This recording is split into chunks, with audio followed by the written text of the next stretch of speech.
સૌને મારા જય શ્રી કૃષ્ણ, બધા ભક્તોને રાધે રાધે. આજે શિવપુરાણને આગળ વધારીશું. અધ્યાય 9 થી 12 પહોંચ્યા છીએ આપણે. શિવનું પ્રાગટ્ય, ઓમકાર, શિવલિંગ અને શિવક્ષેત્ર, આ બધું આની અંદર આવશે. તો ચાલો. ઓમ ત્ર્યંબકમ યજામહે સુગંધિમ પુષ્ટિવર્ધનમ ઉર્વારુકમિવ બંધનાત મૃત્યુર્મોક્ષી યમામૃતાત. બોલો ઉમાપતિ મહાદેવની જય. પ્રથમ પૂજ્ય ગણપતિ બાપ્પાની જય. તો નંદિકેશ્વર કહે કે તે ઘડીએ જ બ્રહ્મા અને વિષ્ણુએ હાથ જોડી નમસ્કાર કર્યા. ઉત્તમ, પવિત્ર અને શ્રેષ્ઠ વસ્તુઓ થકી પરમ કૃપાળુ દયાળુ દેવ મહાદેવનું પૂજન કર્યું છે. હે સમજુ સજ્જનો, પૂજા અર્ચન હેતુ જે દ્રવ્યોનો ઉપયોગ થતો આવ્યો છે તેમાં બે ભેદ રહ્યા છે. કોઈ વસ્તુ પુરુષને માટે યોગ્ય છે તો કોઈ વસ્તુ પ્રકૃતિને ઠીક હોય છે. પુરુષ યોગ્ય વસ્તુ લાંબા સમય સુધી ટકે છે, જ્યારે પ્રભુ સદાશિવ તો ત્યાગી દેવ છે. તેમને વસ્તુઓનો કદી મોહ હોતો નથી, એટલે તેમણે બધી વસ્તુઓ ત્યાં ઉપસ્થિત દેવોને વહેંચી આપી. તેમણે તે પછી આનંદ વિભોર બનીને બ્રહ્મા વિષ્ણુને તે દિવસનો મહિમા કહેવા લાગ્યા. પરમ દયાળુ કૃપાનિધિ સદાશિવ કહે, આજનો દિન શુભ છે, પવિત્ર છે, મંગલ અને દિવ્ય છે. આજનો આ દિવસ શિવરાત્રિ નામે હંમેશા લોકો યાદ રાખશે, તેનું સ્મરણ કરશે. આજના દિવસે જે માણસ ઉપવાસ કરીને શ્રદ્ધાભાવ સાથે મારું પૂજન કરશે તેને આખું વરસ પૂજનનું ફળ મળી શકશે. શિવરાત્રિનું પૂજન સદૈવ ધર્મને વધારનારું બનીને રહેશે. સદાશિવ આગળ કહે છે કે જે સમયે હું સ્થાણુ રૂપે પ્રગટ થયો છું તે કાળ માઘ માસમાં આદ્રા નક્ષત્રનો છે.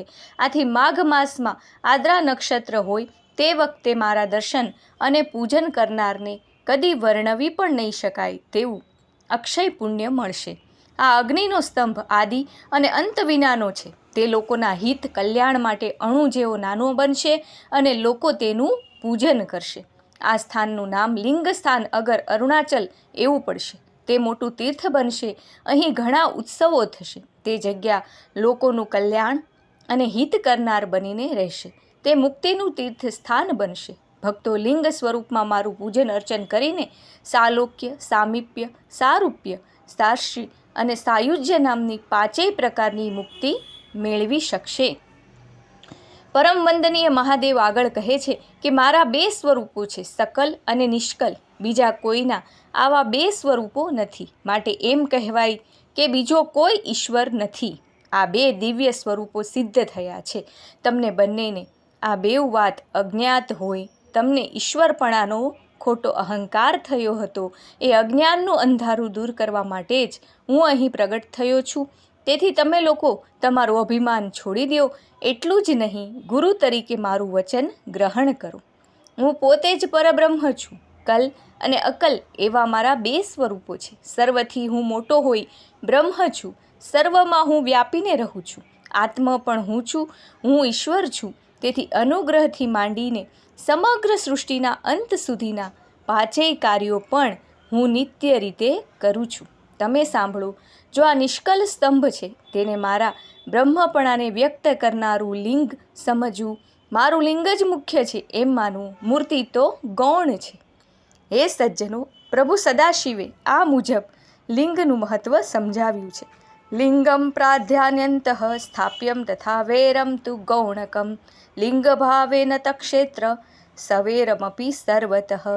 લિંગ વિશે સંસ્કૃતમાં અનેક અર્થો મળી આવે છે. તે ચિહ્ન માટે વપરાય છે. વ્યાકરણમાં જાતિ દર્શાવવામાં વપરાય છે, જેમ કે પુલિંગ, સ્ત્રીલિંગ. સાંખ્યશાસ્ત્રમાં પ્રકૃતિને પણ લિંગ કહે છે. જીવાત્માનું સૂક્ષ્મ શરીર લિંગ એટલે કે લિંગ દેહ પણ કહેવાય છે. અરે ડાઘને પણ લિંગ કહે છે. મહાદેવજીની પ્રતિક મૂર્તિને પણ લિંગ કહેવામાં આવે છે. લિંગના આમ અનેક અર્થો થાય છે. એટલું જ નહીં, લિંગને નિષ્કલ પણ કહેવામાં આવે છે, એટલે કે તે અવયવ નથી, ઘાટઘૂટ પણ નથી. આથી તે સ્વયંભૂ શિવલિંગ ઘાટઘૂટ વગરના જોવા મળે છે. હિમાલયમાં આવેલ કેદારેશ્વરનું લિંગ તથા ઘણા સ્વયંભૂ શિવલિંગો આવા જ હોય છે. ઓમકાર પ્રણવ મંત્ર. બ્રહ્મા અને વિષ્ણુ અત્યંત ભાવપૂર્ણ તથા વિનયથી પૂછે છે કે હે દેવ, હે પ્રભુ, આપે કહ્યું કે આપ 5 કાર્યો નિત્ય કરો છો. તે કાર્યોના લક્ષણો વિશે સમજાવું. પ્રભુ શિવે સ્મિત ફરકાવ્યું.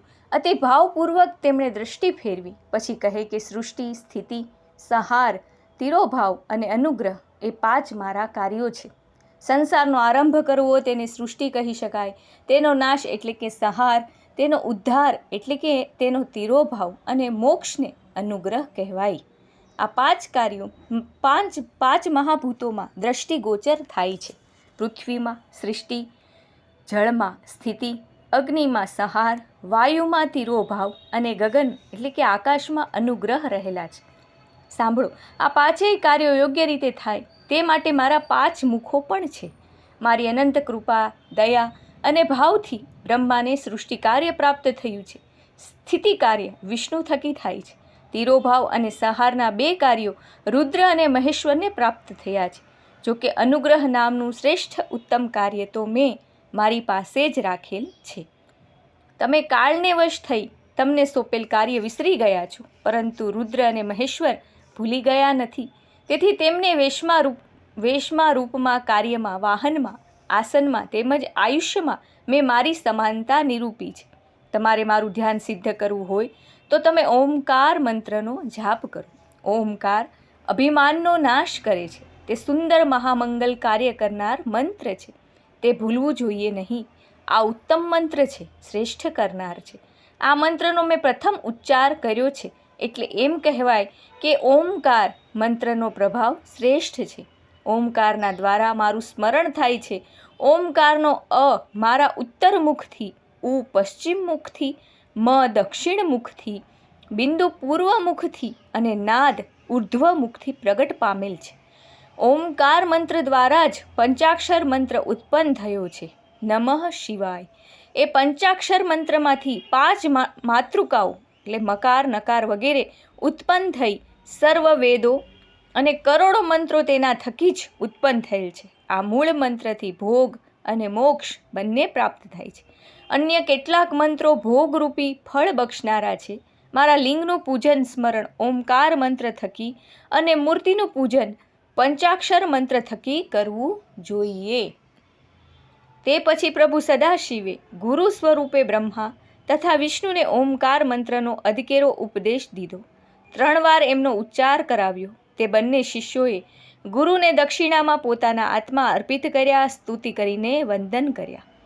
એટલે ઓમકારના મંત્રનો ઉપદેશ કે નમઃ શિવાય મંત્રોનો ઉપદેશ ગુરુ થકી જ લેવો જોઈએ. ક્યારેય પણ એમનેમ એનો ઉચ્ચાર કરવો જોઈએ નહીં. બ્રહ્મા અને વિષ્ણુને ઉપદેશ આપી પ્રભુ સદાશિવ તે જગ્યાએથી અંતર ધ્યાન થઈ ગયા છે. જ્યારે પણ આપણે લિંગનું પૂજન કરીએ છીએ, કોઈ પણ શિવ મંદિરમાં જઈને લિંગ ઉપર જળાભિષેક કરીએ છીએ, ત્યારે ઓમકારથી કરવું જોઈએ. અને જ્યારે મૂર્તિ સ્વરૂપે જ મહાદેવનું પૂજન કરીએ ત્યારે નમઃ શિવાય એ પંચાક્ષરથી કરવું જોઈએ. એ બધા જ લોકોએ યાદ રાખવું જરૂરી છે. શિવલિંગ વિશે સમજણ તથા તેનું પૂજન. આ મુજબની કથા સાંભળી મુનિઓ વતી શૌનક સૂતને કહે છે કે હે સૂત, પ્રભુ સદાશિવના લિંગની સ્થાપના કઈ રીતે કરવી, તેના લક્ષણો શું છે, તેનું પૂજન કઈ રીતે કરવું, કયા દેશમાં અને કયા કાળમાં કઈ રીતે કરવું, આ અંગે વિશદ રીતે સમજાવો. સૂતજી કહે છે કે હે મુનિઓ, યોગ્ય સમયે શુભ કાર્ય, પવિત્ર, મંગલ અને જ્યાં પૂજન થઈ શકે તેવા સ્વચ્છ સ્થળે લિંગની સ્થાપના કરવાની હોય છે. લિંગના સર્જન માટે પથ્થર, ધાતુ અથવા ઉત્તમ માટીનો ઉપયોગ કરી શકાય છે. ચર લિંગ હોય તો નાનું અને એકાદ આંગળ જેવડું રાખવું. અચર લિંગની પ્રતિષ્ઠા કરવાની ભાવના હોય તો લિંગનું માપ 12 આંગળા જેટલું રાખવું ઉત્તમ ગણાય. મનોહર સુંદર પીઠિકા તૈયાર કરી તેના ઉપર પ્રતિષ્ઠા કરવી. તેની ઉપર મંદિર બનાવી શકાય. આ મંદિર બનાવવું હોય તો શિલ્પશાસ્ત્રના નિયમોને ધ્યાનમાં રાખીને બનાવી શકાય. 2 પ્રકારના લિંગ છે, સ્થાવર અને જંગમ. વૃક્ષ, વેલી વગેરે સ્થાવર છે, તેમજ કૃમિ, કીડા વગેરે જંગમ છે. સ્થાવરની સેવા અને જંગમની તૃપ્તિ કરવાનું વિધાન છે. સદાશિવની પૂજા ષોડશોપચાર વિધિથી કરાવવી અથવા કરવી જોઈએ. આમ થવાથી શિવપદ પ્રાપ્ય થઈ શકે છે. આવાહન, આસન, અર્ઘ્ય, પાદ્ય, આચમન, સ્નાન, ગંધ, વસ્ત્ર, ધૂપ, પુષ્પ, દીપ, નૈવેદ્ય, આરતી, પાનબીડું, નમસ્કાર અને વિસર્જન, આમ 16 પ્રકારના પૂજનને ષોડોપચાર કહેવાય છે. હા, પૂજન પછી જપ કરવું. પ્રતિદિન રોજ 10,000 જપ કરવાથી શ્રેષ્ઠ ઉત્તમ ફળ પ્રાપ્ત થઈ શકે, પરંતુ તે ન બને તો સવાર સાંજ મળી 1,000 જેટલા જપ કરવા જોઈએ. હા, ઉપાંશુ એટલે કે હોઠ ફફડે પણ ઉચ્ચાર સંભળાય નહીં તે પ્રકારનો જપ કરવો. બ્રાહ્મણે પંચાક્ષરનો જપ કરવો જોઈએ. તે વખતે નમઃ પહેલાં લઈને જપ કરવો, એટલે કે નમઃ શિવાય. અન્ય વર્ણોએ નમઃ છેલ્લે લઈને જપ કરવો, એટલે કે શિવાય નમઃ. આમાં જે આવે છે એ ધ્યાનથી બધા સાંભળજો અને એ રીતે જ જપ કરજો, એટલે આ શ્રાવણ મહિનામાં તમને એનું અચૂક ફળ પ્રાપ્ત થશે. બ્રાહ્મણોએ એને કઈ રીતે કરવું અને બીજા લોકોએ કઈ રીતે મહાદેવનો જપ કરવો. બ્રાહ્મણે નમઃ શિવાય કરી શકાય અને અન્ય વર્ણોએ એટલે કે બીજા લોકોએ શિવાય નમઃ એવી રીતે જપ કરવો. 1,000 દિવસમાં 10 લાખ મંત્ર જપ કરવાથી ઇષ્ટ સિદ્ધિ પ્રાપ્ત થાય છે. પ્રભુ સદાશિવની આજ્ઞા છે કે આ મંત્રનો જપ કરવો. તે પછી મનુષ્ય સવારે નિત્ય કર્મો, દિવસ દરમિયાન કામ્ય કાર્યો અને સંધ્યા ટાણે શાંતિ બક્ષનારા કર્મો કરવા જોઈએ. કલિયુગમાં કર્મથી જ ફળ સિદ્ધિ અવશ્ય થાય છે. સૂતજીએ આપેલા આ ઉત્તરથી તૃપ્ત થઈને સંતોષ પામીને મુનિશ્રીઓને વધુ જાણવાની ઈચ્છા જાગી. તેથી શૌનક મુનિ કહે છે કે હે સૂત, તમે હવે અમને ઉત્તમ પવિત્ર મંગલ શિવ ક્ષેત્રો અને તેમની ઉત્પત્તિ અંગે વિસ્તારથી સંભળાવો. સૂતજી કહે છે કે હે મુનિઓ, પૃથ્વી પર વસવાટ કરતા લોકોના મોક્ષ માટે સદાશિવે કૃપા કરીને મંગલ પવિત્ર શિવ ક્ષેત્રો રચેલા છે. તેમજ દેવો અને ઋષિઓએ સ્વીકારેલા તથા સ્વયંભૂ પ્રગટ થયેલા ક્ષેત્રો છે. મનુષ્ય સ્નાન, દાન અને જપ તીર્થ ક્ષેત્રમાં કરવા જોઈએ, નહીં તો રોગ, દરિદ્રતા કે મૂંગાપણાનો દોષ પ્રાપ્ત થાય છે. મનુષ્ય કોઈ પણ ઉપાયે પુણ્ય ક્ષેત્રમાં વાસ કરવો જોઈએ. સરસ્વતી નદી અતિ પવિત્ર ગણાય છે, કેમ કે તે 8 મુખવાળી છે. તેથી સમજદાર માણસે તેના તટે વાસ કરવો જોઈએ. એમ કરવાથી તેને બ્રહ્મપદ પ્રાપ્ત થાય છે. આ સરસ્વતી નદી અત્યારે ગુપ્ત રીતે વહે છે, એ કોઈને ખબર નથી. પવિત્ર ગંગા નદીના 100 મુખ છે. તેના કાંઠે કાશી, જ્યાં પવિત્ર તીર્થો પણ આવેલા છે. 10 મુખવાળી શોણભદ્ર, 24 મુખવાળી નર્મદા, 12 મુખવાળી કૃષ્ણાવેણી, 10 મુખવાળી તુંગભદ્રા, 9 મુખવાળી સુવર્ણમુખરી, 27 મુખવાળી કાવેરી વગેરે નદીઓ પવિત્ર ગણાય છે. વળી યમરાજાની બહેન યમુના યમપાશ મુક્ત કરાવે છે. તેના પવિત્ર તટે તીર્થ સ્થળો પણ આવેલા છે. તે બધા સદાશિવના પવિત્ર તીર્થ ક્ષેત્રો છે. સમજદાર મનુષ્ય શુદ્ધ ભાવે સદવર્તન અને સદાચારપૂર્વક તીર્થમાં વાસ કરવો જોઈએ. પવિત્ર વાતાવરણમાં કરેલું પુણ્ય વૃદ્ધિ પામે છે, પરંતુ તે સંજોગોમાં પાપ થઈ જાય તો તે રજમાંથી ગજ જેવડું બની જાય છે. મનુષ્ય કાયિક, વાચિક અને માનસિક પાપો કરતો હોય છે. તીર્થ સ્થળો કાયિક તેમજ વાચિક જેવા પાપોનો તો નાશ કરે છે. જોકે માનસિક પાપો જન્મ જન્માંતરથી ચાલ્યા આવતા હોય તેનો નાશ પરમ કૃપાળુ, પરમ વંદનીય પ્રભુ સદાશિવના ધ્યાન, પૂજન અને અર્ચન દ્વારા જ થાય છે. એટલું જ નહીં, વાણીનું પાપ સતત જપ કરવાથી, દેહનું પાપ તપ અને ધનનું પાપ દાન પુણ્ય કરવાથી દૂર કરી શકાય છે. એ સમજવું જરૂરી છે કે પુણ્ય અને પાપના 3 વિભાગો તારવેલા છે. બીજરૂપી અંશ વૃદ્ધિ પામતો અંશ અને ભોગ અંશ. તે પૈકી બીજરૂપી અંશ જ્ઞાન થકી જ નાશ પામે છે, જ્યારે વૃદ્ધિ પામતો અંશ જપ, તપ અને દાનથી નાશ પામે છે તથા ભોગ અંશ ભોગવીને નાશ કરાય છે. તેથી વિદ્વાનો કહે છે કે મનુષ્ય પાપ કર્યા વિના પવિત્ર તીર્થ સ્થાને જઈને વસવાટ કરવો જોઈએ. તો અહીંયા આપણે વિરામ લઈશું. કાલે ફરીથી આપણે શિવ મહાપુરાણ આગળ વધારીશું. આશા કરું છું કે બધાને મહાદેવની કથામાં આનંદ આવતો હશે. એમનું વર્ણન જ આટલું બધું શુદ્ધ અને ભક્તિવાળું છે કે એ સાંભળીને અંદરથી એવું લાગે કે સ્વયં મહાદેવ જ આપણની સામે બેઠા છે અને કથા સાંભળી રહ્યા છે. બધાને જો આનંદ આવતો હોય, વાણી અને મારો પ્રયત્ન ગમતો હોય તો કૃપા કરીને ચેનલને લાઇક, શેર અને સબસ્ક્રાઈબ કરવાનું ના ભૂલતા. ફરી પાછા મળીશું. ત્યાં સુધી હર મહાદેવ, હર જય જય શ્રી રાધે.